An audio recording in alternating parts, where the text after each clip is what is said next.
మహిమాన్విత క్షేత్రంగా విరాజిల్లుతోంది ఆ మత్స్యగిరి ఆలయం. భక్తుల కోరికలు తీర్చే స్వామిగా లక్ష్మీ నారసింహుడిపై ఆ భక్తులకు అపార నమ్మకం. మత్స్య రూపంలో కొలువైన విష్ణుమూర్తిపై భక్తులకున్న విశ్వాసం వర్ణించలేనిది. సాక్షాత్తు ఆ విష్ణుమూర్తి మత్స్య రూపంలో కొండపై కొలువై ఉన్నాడు. పర్వదినాల్లో ఈ కొండ ప్రాంతమంతా భక్తుల దైవ నామస్మరణతో మారుమోగుతుంది. చల్లని ప్రకృతి ఒడిలో జాలువారి జలపాతాల నడుమ ఈ క్షేత్రం భాసిల్లుతోంది. యాదాద్రి భువనగిరి జిల్లా వలిగొండ మండలం వెంకటాపురం గ్రామ పరిధిలోని మత్స్యగిరిపై ఈ పుణ్యక్షేత్రం వెలిసిందే.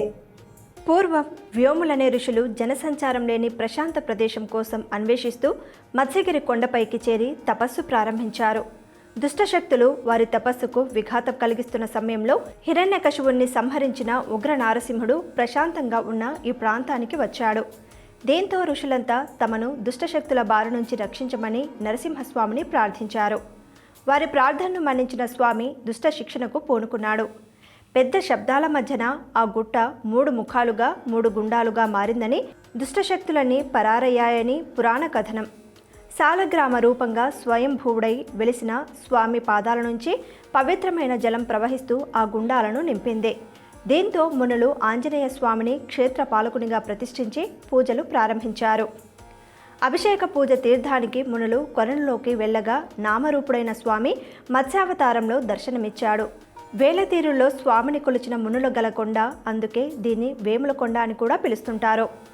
సముద్ర మట్టానికి 3000 అడుగుల ఎత్తున ఉన్న కొండపై సహజ సిద్ధంగా ఏర్పడిన గుండం నిత్యం నీటితో కలకల్లాడుతూ ఉంటుంది.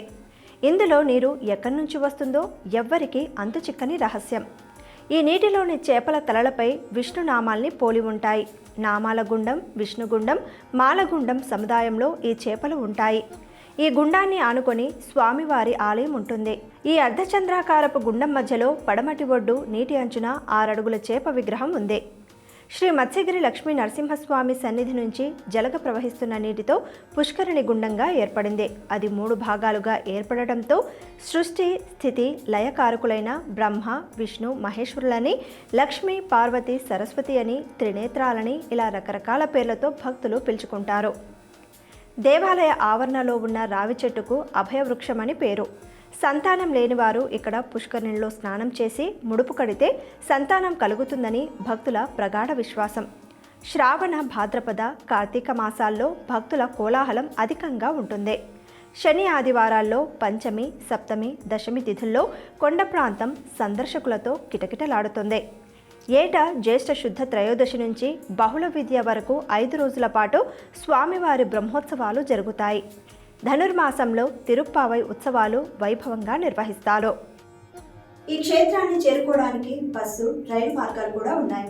హైదరాబాద్ నుంచి 55 కిలోమీటర్ల దూరంలో ఉన్న ఈ ప్రాంతానికి వలిగొండ మీదుగా రోడ్డు ప్రయాణం తేలిక.